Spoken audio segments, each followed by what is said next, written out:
Tout temps, il conduit, mais pas alpha ou oméga. Nous voulons dire merci à l'Éternel notre Dieu pour sa fidélité. Il est notre alpha, il est notre oméga.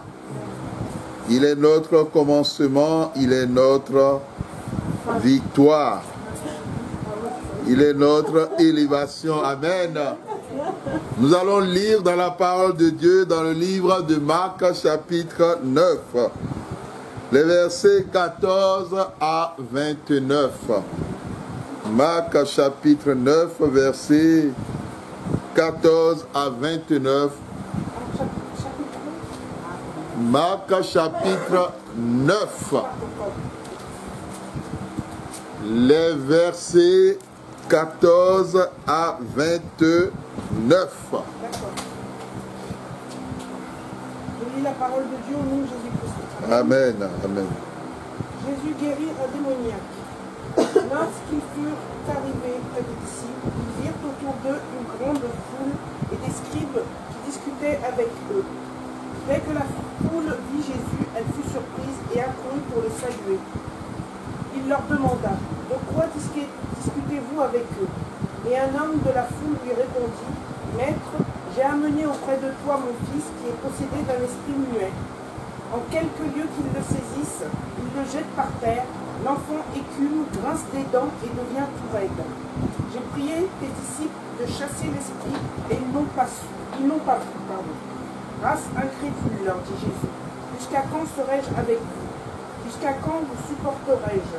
Amenez-le-moi. On le lui amena. Et aussitôt que l'enfant vit Jésus, l'esprit l'agita avec violence, et il tomba et se roulait par terre en écumant. Jésus demanda au Père, « Combien y a-t-il de temps que cela lui arrive ?» Depuis son enfance, répondit-il. Et souvent l'esprit l'a jeté dans le feu et dans l'eau pour le faire périr. Mais si tu peux quelque chose, viens à notre secours. Aie compassion de nous. Jésus lui dit, si tu peux, tout est possible à celui qui croit. Aussitôt le père de l'enfant s'écria, je crois. Viens au secours de mon incrédulité. Jésus, voyant accourir la foule, menaça l'esprit impur et lui dit, esprit muet et sourd, je te l'ordonne, sors de cet enfant et n'y rentre plus. Et il sortit en poussant des cris et en l'agitant avec une grande violence. L'enfant devint comme mort, de sorte que plusieurs disaient qu'il était mort. Mais Jésus, l'ayant pris par la main, le fit lever, et il se tint debout. Quand Jésus fut entré dans la maison, ses disciples lui demandèrent en particulier, « Pourquoi n'avons-nous pu chasser cet esprit ?» Il leur dit, « Cette espèce-là ne peut sortir que par la prière. » Amen. Amen. Amen. Amen. Marc a intitulé ce texte « La guérison d'un démoniaque ». Bien-aimé dans le Seigneur, en écoutant ce récit de guérison, un récit qui est triste, parce que la personne qui souffre dans ce texte n'est pas un adulte, mais il s'agit d'un enfant. Tout bon parent, lorsque son enfant souffre, est touché dans sa chair. À plus forte raison, lorsqu'il s'agit de ceux qui sont les mères. Vous savez, peut-être parce que les mères ont porté l'enfant pendant un certain nombre de mois. Donc, lorsque l'enfant souffre, c'est comme si la mère sentait cela dans sa chair. Est-ce à dire que les parents ou les pères ne ressentent rien? Nous ne croyons pas. Les pères ressentent aussi quelque chose, mais ce n'est pas de la même façon que la manière dont les mères ressentent la situation. Souvent, les pères passent le temps à réfléchir. Mais qu'est-ce qui ne va pas? Qu'est-ce qu'on doit faire? De quoi s'agit-il? Mais qu'est-ce qui ne va pas, mon enfant? Bien-aimés dans le Seigneur, Dieu parle souvent plus aux mères s'agissant des enfants qu'aux pères. Mais si l'enfant a une mère qui est trop distraite, si l'enfant a une mère qui n'écoute pas et qui ne fait pas attention à la vie de ses enfants, alors cette mère ratera quelque chose. Lorsque nous prenons la parole de Dieu,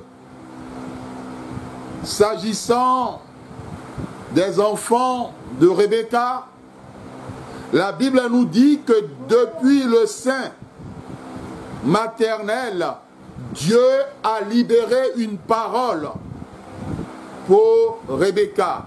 Parce que Rebecca avait senti comme si à l'intérieur d'elle, il y avait un combat qui se déroulait dans ses entrailles.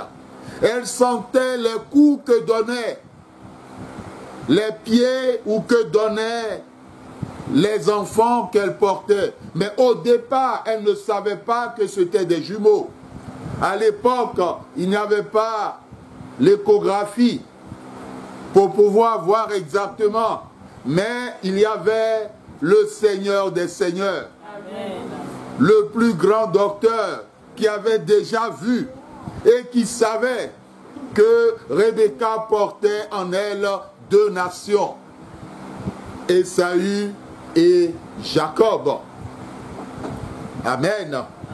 Et Dieu dit à Rebecca, parce que Rebecca a senti ce qui se passait en elle, elle s'est tournée vers l'Éternel et l'Éternel lui a parlé.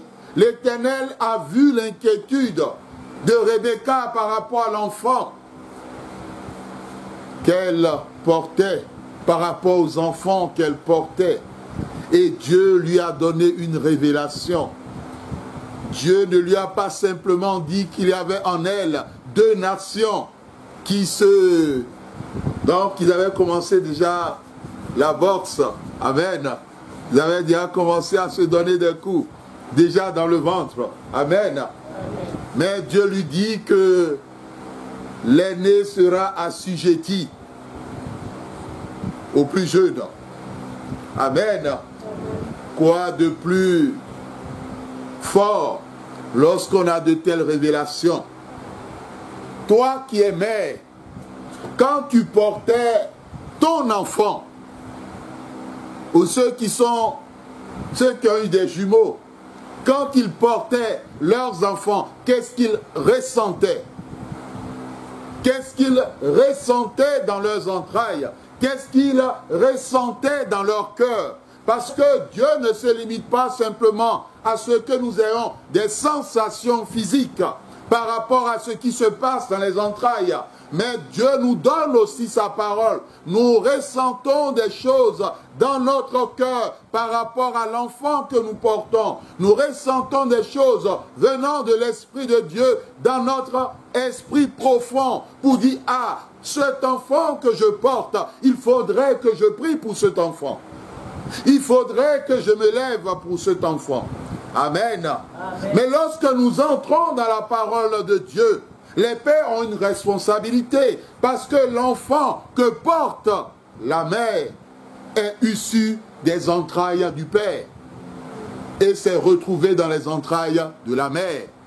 Les hommes ne peuvent pas faire cela, mais c'est le mystère de l'Éternel. C'est la faveur de l'Éternel. C'est le miracle de l'Éternel.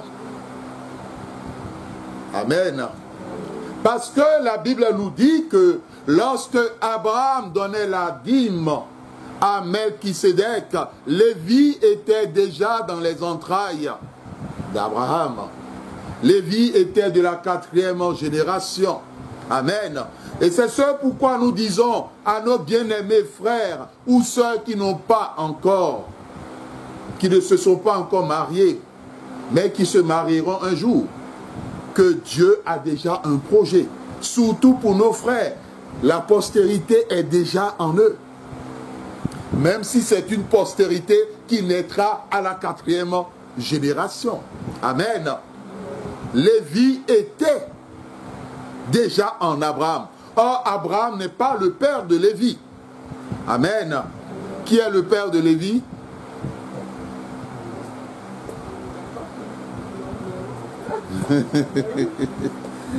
Qui est le père de Lévi? C'est Jacob. Amen. C'est Jacob. Amen. C'est Jacob. C'est Jacob le père de Lévi. Amen. Donc vous voyez, or on dit que Lévi était dans les entrailles du grand-père d'Abraham. Amen. Et cela permet aux parents et aux pères de savoir quelquefois orienter leur prière et de comprendre que le grand-père ou l'arrière-grand-père peut constituer un frein par rapport à la destinée de l'arrière-petit enfant. Le grand-père ou l'arrière-grand-père peut encore continuer à impacter la vie de ses arrière-petits enfants. Quel grand-père as-tu eu? Quel arrière-grand-père as-tu eu? Quel père, quand on remonte, qui sont tes pères? Bien-aimés dans le Seigneur, les femmes, les sœurs en Christ ont du travail. Amen. As-tu posé la question à Dieu lorsque tu portais dans tes entrailles ton fils ou ta fille? As-tu dit, Seigneur, qu'est-ce que tu as à me dire par rapport à cet enfant? Quel est ton projet de vie par rapport à cet enfant? Lorsque Jésus était dans les entrailles de Marie, la guerre avait déjà commencé. Hérode, de par les scribes, avait certaines informations. Mais lorsque l'enfant est né, c'était encore pire. Parce que les mages venus d'Orient donnent une information. Amen. Et Hérode dit, mais ce n'est pas possible. Il faut tuer cet enfant. Et vous savez que lorsque Jésus est né, Jésus a été présenté au temple. Et la Bible nous dit que parmi ceux qui étaient au temple, une personne a dit que cet enfant connaîtra la souffrance. Et avant que Jésus ne naisse, la Bible avait déjà dit qu'il rencontrera la souffrance. Amen. Qu'est-ce que Dieu a dit sur ta fille ou ton fils? Qu'est-ce qu'il rencontrera dans sa vie? Bon, il y a des parents qui n'ont rien demandé, il y a d'autres qui ne veulent même pas savoir, il y a d'autres qui ne savent pas qu'il faut aller devant le Seigneur pour ces choses-là. Et ces gens de parents sont toujours surpris quand quelque chose arrive à leurs enfants. Et surtout si cette chose apporte la souffrance à l'enfant et non pas la joie et non pas la paix. En tant que parent, en tant que père, en tant que mère, est-ce que tu as accompli ta mission? Vous savez, le propre des parents, c'est de protéger les enfants. Parce que l'autorité qu'ils ont reçue, c'est de protéger. Mais déjà, si tu as eu des pères ou des arrière-grands-pères, des grands-pères méchants, il faudrait que tu protèges ceux qui sont les petits-enfants ou les arrière-petits-enfants de ces grands-pères ou de ces arrière-grands-pères ou de ces pères méchants. Ça, c'est le travail de celui qui est le père de famille. L'autorité de la famille. Amen. Il faudrait que Dieu coupe les liens. Il faudrait que Dieu ferme les portes. Il faudrait que tout lien qui lie l'arrière-petits-enfants au père ou au grand-père soit coupé par l'Éternel. Afin que ce lien soit relié définitivement à celui qui a donné l'enfant. Amen. Amen. Deuxièmement, les parents, les mères, ils ont le devoir de demander à l'Éternel, qu'as-tu à me dire par rapport à mon fils? Bon, quand on dit mon fils, ça ne veut pas dire que on écarte le mari. Qu'as-tu à me dire par rapport à ma fille? Qu'as-tu à me dire par rapport à sa vie? Amen. Vous savez, certains enfants, avant qu'ils ne naissent, le diable a déjà fait des projets sur leur vie. Mais les parents ne le savent pas. Les parents sont dans la joie de la naissance. Oh, le beau bébé. Oh, le beau bébé, ne pleure pas. Et puis le bébé avec ses cris, avec ses bruits, la mère dolote. La mère se dit, bon, ma tâche la plus importante, c'est de lui donner le lait maternel. Il faut qu'il mange bien. Il ne faut pas qu'après on pense qu'il a le kwashiorkor. Non, il faut, ou bien le marasme. Il faut que mon enfant mange bien. Amen, il faut lui donner à manger. Vous savez, en tant que mère, vous avez déjà souffert quand l'enfant était enfant, était bébé. Vous savez, la souffrance quand ils sont bébés, c'est déjà quoi?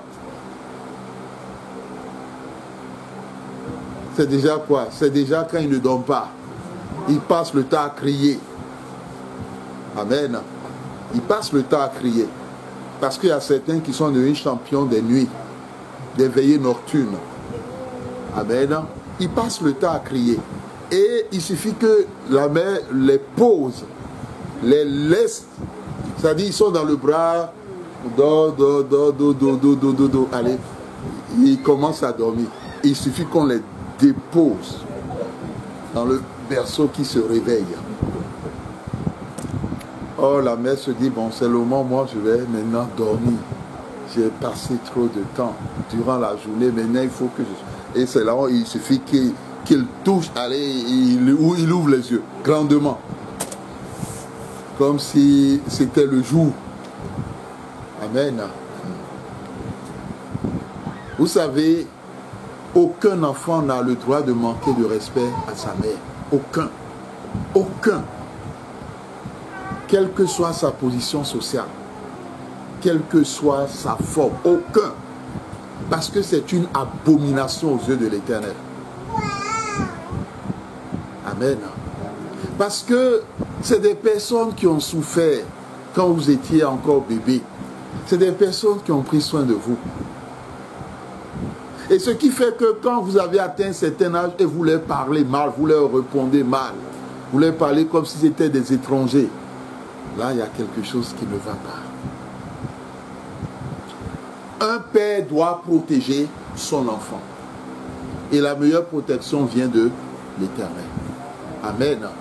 Ce père de famille, dans le texte de Marc que nous avons lu, vient avec son enfant. Quand il part de la maison, il se dit, je vais rencontrer Jésus-Christ. J'ai entendu parler de lui, je verrai ce qu'il pourra faire. Il ne part pas dans la conviction que le Christ accomplira une œuvre totale dans la vie de son enfant. Parce que c'était un père qui n'avait pas une foi solide. Je dirais même qui n'avait pas la foi.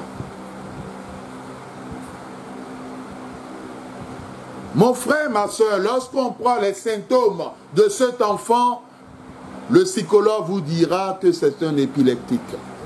Même le médecin. Parce qu'il a tous les symptômes de celui qui a l'épilepsie. Amen. Et les symptômes, on les retrouve dans le texte que nous venons de lire. Saisis, jette par terre, écume, donc ce sont les salives, grince des dents, devient tout raide. Et il dit, j'ai prié tes disciples. Bien-aimés dans le Seigneur, les symptômes sont là. Et le père ne connaissait pas totalement ce qui arrivait ou ce qui se passait dans la vie de son enfant. Parce que ce père avait une seule chose en tête. Il s'est dit, ce qui se passe avec mon enfant n'est pas d'origine naturelle. Au moins sur ça, il a raison. Mon enfant, ce qui lui arrive n'est pas naturel. C'est un esprit qui est dans la vie de son enfant, dit-il.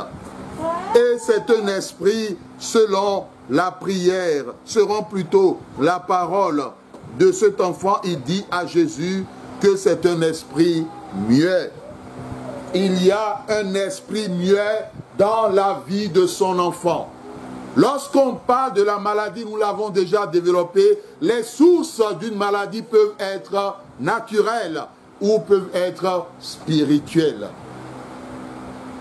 L'enfant présente tous les symptômes d'une maladie naturelle, mais l'origine est spirituelle. Le père ne connaissait pas exactement, totalement de quoi souffrait son enfant. Il a raison. Mais lorsque la Bible, nous continuons le texte, lorsque Jésus veut chasser cet esprit, Jésus ne dit pas « esprit muet, sort de cet enfant ». Mais il dit « esprit sourd et muet ».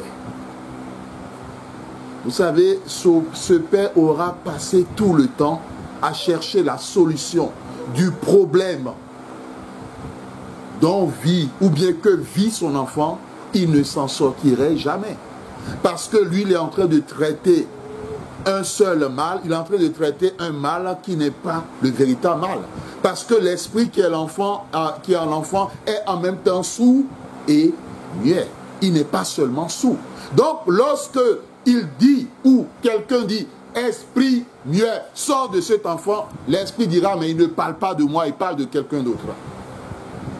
Amen. Et l'esprit ne bougera pas parce que ce n'est pas son nom. Si vous appelez une personne, tu m'excuses, frère Ludovic, je prends ton nom. Amen. Si je te réveille et puis je dis, Mathieu, Mathieu, viens. Est-ce que tu viens? Amen. Bon, peut-être que tu as un prénom qui s'appelle Mathieu, mais à ma connaissance, moi, je ne te connais pas avec un prénom Mathieu. Amen. Le seul prénom que je connais, c'est Ludovic. Tu me suis? Donc, Ludovic. Quand je dis Ludovic, tu vas répondre. Mais si il dit Mathieu, tu diras, mais il ne parle pas de moi. Il parle de quelqu'un d'autre. Vous savez, dans le combat spirituel, lorsque vous ne nommez pas un esprit par son nom, il se moque de vous. Il se dit, bon, lui, c'est un novice, il ne comprend rien. Il est en train d'appeler quelqu'un d'autre. Il ne parle pas de moi. Et donc, lui, il est tranquille. Et c'est ça la force de Jésus. Quand il veut chasser un démon, c'est ce qui fait que dans Marc, il dit, quel est ton nom? Il sait déjà, mais il pose quand même la question. Il pose la question parce que les disciples sont autour, pour que les disciples soient enseignés. Et l'Esprit dit, nous sommes légion, donc nous sommes nombreux. Amen. Ça ne veut pas dire qu'un esprit s'appelle légion, non, ça n'existe pas. Mais celui qui est le chef dit, ben, on est plusieurs. Amen. Bien-aimé dans le Seigneur.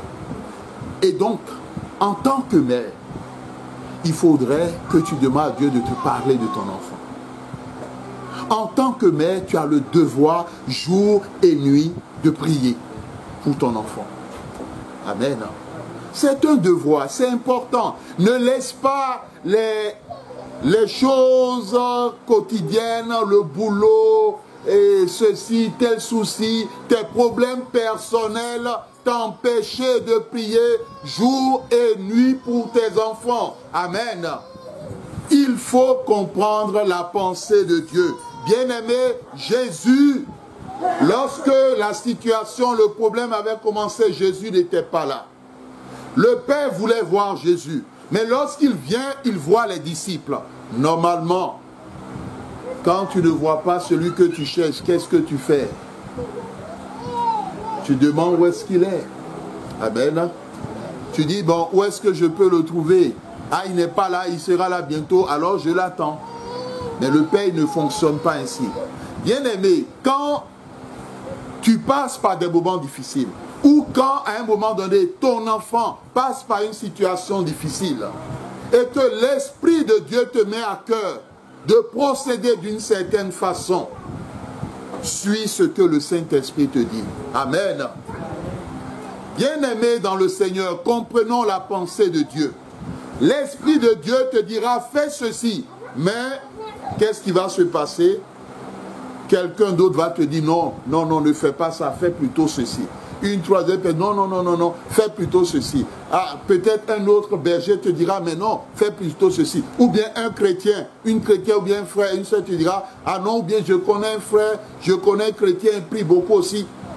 Bien aimé, ça devient une confusion. Et c'est ce qui s'est passé avec le père de famille. Il voulait voir Jésus. Il a amené son fils voir Jésus. Maintenant, il rencontre les disciples.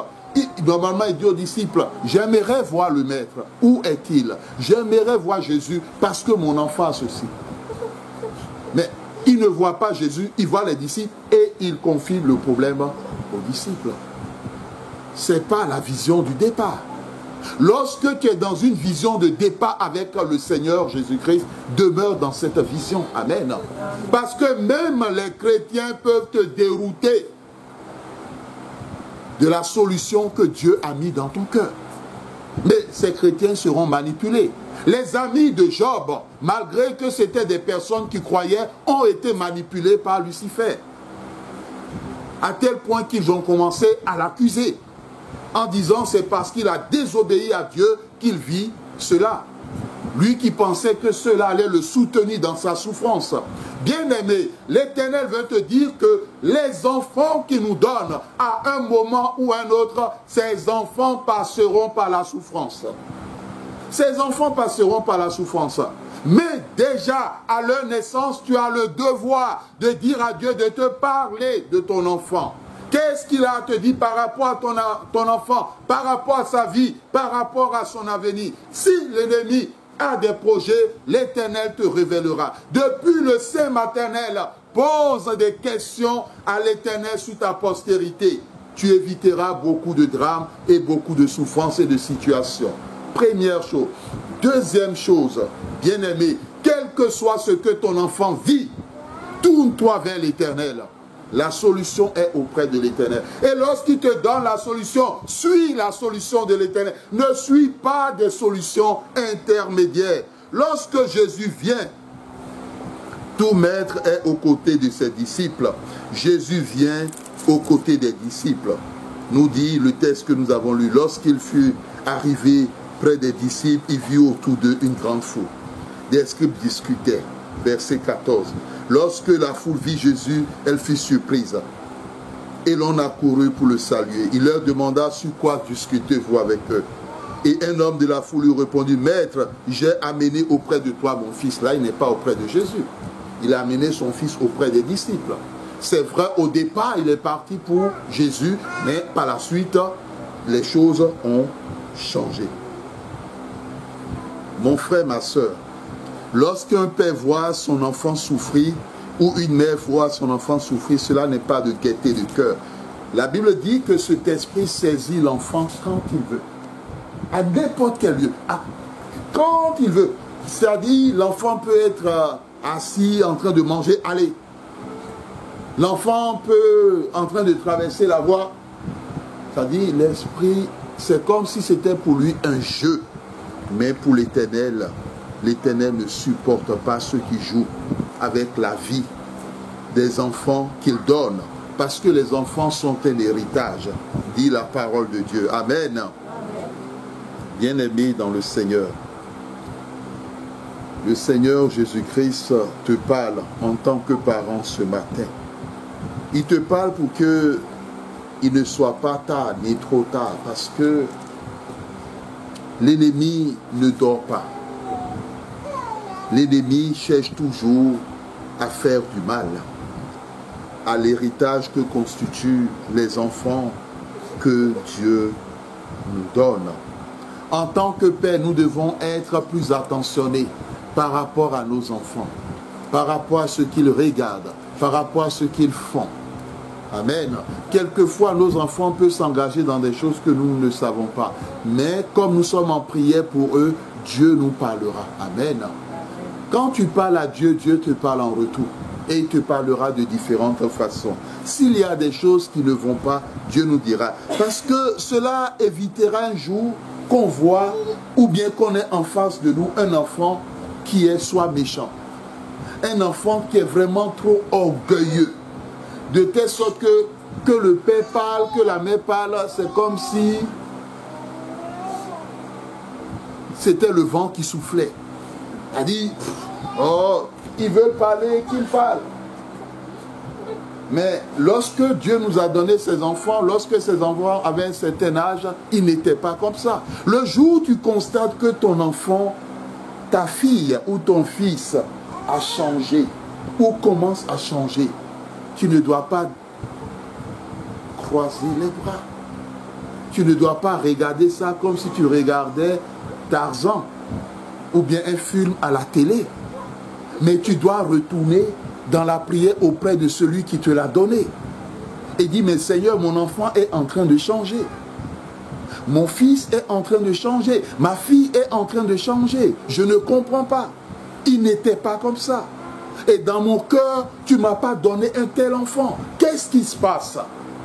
Et que dois-je faire? Amen. Bien-aimé, je ne sais pas pourquoi, durant cette semaine, cette fin de semaine, l'Éternel m'a beaucoup parlé des enfants qu'il a donnés à chacun de ses enfants. Et il y a beaucoup de dangers qui guettent nos enfants. Beaucoup, beaucoup, beaucoup. Et l'Éternel a utilisé le terme souffrance. Et de la façon dont l'Éternel a présenté, c'est des projets de l'ennemi, ce n'est pas des projets de Dieu. Mais si l'Éternel parle, il ne parle jamais en vain. Vous savez, le serviteur de Dieu, il est vrai qu'il a le ministère apostolique, mais il est après tout un prophète. Et Dieu l'utilisera pour parler. Ne prenez pas à la légère ce que Dieu nous a dit cet après-midi. Moi-même, je suis père de famille, je sais qu'il me parle aussi. Ne prenons pas à la légère ce que Dieu nous dit. Lèvons-nous par rapport à nos enfants. Lèvons-nous dans la prière. Réveillons-nous, nous qui avons oublié de prier jour et nuit pour nos enfants. Nous qui avons oublié de menacer quel esprit qui s'est trompé de chemin, qui s'est retrouvé dans la vie de nos enfants. Lèvons-nous. Dieu nous a donné l'autorité. Et dans le psaume 2, la parole de Dieu est claire. Demande-moi les nations pour héritage et les extrémités de la terre pour possession. Il nous a donné un jour pour les briser, pour les écraser. Et dans Matthieu 19, c'est clair, écraser toute la puissance de l'ennemi. Amen. Pour ton enfant, pour tes enfants, écrase toute la puissance de l'ennemi. Amen. Amen. Il ne faudrait pas que nos boulots et le fait de gérer les dépenses au quotidien, de régler ça, nous amène à perdre de vue que le meilleur héritage que Dieu nous a donné, c'est nos enfants. Et que nous devons nous lever dans la prière pour eux. Bien-aimés dans le Seigneur. Le père n'avait pas trop de foi. Sa foi était légère. C'est ce qui fait que lorsque Jésus parle, il dit si tu peux. Alors Jésus lui a rappelé que tout est possible à celui qui croit. Et c'est cette parole que Dieu donne à chaque parent cet après-midi. Tout est possible à celui qui croit. Ce que peut-être d'autres personnes ont dit, bon, ce n'est plus possible dans la vie de ton enfant, Dieu te dit tout est possible à celui qui croit. Par la foi, Dieu rendra possible ce qui est dit impossible dans la vie de ton enfant. L'Éternel, lui, n'a pas changé. Les hommes peuvent changer, mais Jésus-Christ n'a jamais changé. Et dans ce texte, la manifestation de la gloire de Dieu sort parce que le Père reconnaît son manque de foi. Aie pitié, viens au secours de mon incrédulité. Quel type de père es-tu? Quel type de mère es-tu? Une mère qui a la foi ou bien qui a peur?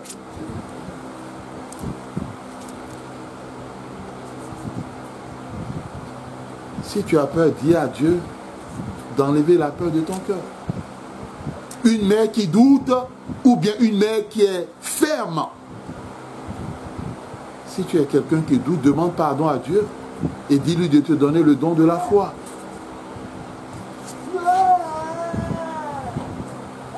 Jésus n'a pas seulement chassé l'esprit. Or, à travers ce texte, nous voyons la finalité de l'esprit qui travaille dans cet enfant. Quelle était la finalité de l'esprit sourd et muet dans la vie de cet enfant?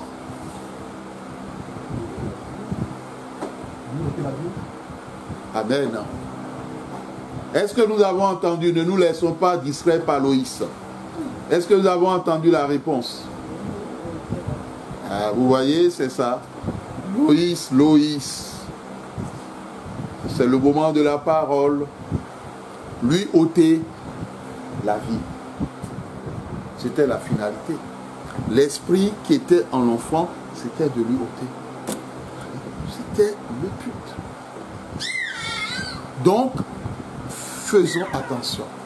Quand l'ennemi envoie un esprit s'en prendre à nos enfants, et nous constatons que notre enfant change, et qu'il n'est plus le même, il répond arrogamment, il manque de respect des choses, c'est que l'esprit qui est en lui a une finalité.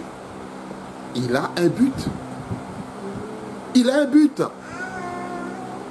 Et que face à cela, un parent croise les bras comme si de rien n'était, c'est que ce parent a un problème.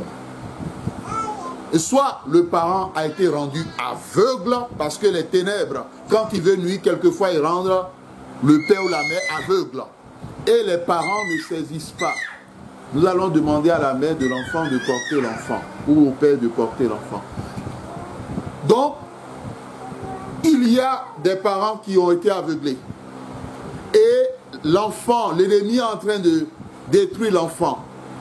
Et ils ne voient pas. Ils ne se rendent pas compte. Ils ne comprennent pas. Et c'est comme s'ils ont été anesthésiés. Et c'est quand la situation atteint un niveau donné, c'est comme si c'est maintenant que leurs yeux s'ouvraient. Et souvent, c'est tard ou que trop tard. L'Éternel t'a parlé. Parce que quand Jésus a chassé cet esprit, l'enfant ne respirait plus. Il était mort. Et tous ceux qui étaient autour ont constaté. C'est ce pourquoi le verbe utilisé en grec pour dire tenir la main, faire lever, c'est le verbe egeiro, qui veut dire ressusciter, ramener à la vie. Ramener à la vie. Ramener à la vie. Bien-aimé dans le Seigneur, quel que soit l'esprit qui travaille dans la vie de ton enfant, il faut que tu pries en demandant à Dieu de ne jamais permettre à cet esprit de lui prendre la vie. C'est important. Parce que tant qu'il y a de la vie, il y a de l'espoir, il y a de l'espérance. Dieu est capable d'agir. Dieu est capable d'œuvrer. Que cet esprit ne lui prenne pas la vie, mais surtout, pas que cet esprit reste dans la vie de l'enfant, mais que le Christ dégage cet esprit. Que le Christ jette cet esprit dehors, définitivement, de la vie de ton enfant. Que le Seigneur lui-même, qui nous a appelés à la victoire, se souvienne de chacun de nous. Et comme le texte l'a dit, dans certains cas, en dehors de la prière, il faut le jeûne. Peu de parents jeûnent pour la vie de leurs enfants. Peu de parents jeûnent lorsque leurs enfants passent par des situations difficiles. Mais dans le cas de certains esprits, il faut jeûner. Et là, vous montrez à l'Éternel que la situation vous tient à cœur. Amen. Amen. Acclamons la parole de Dieu.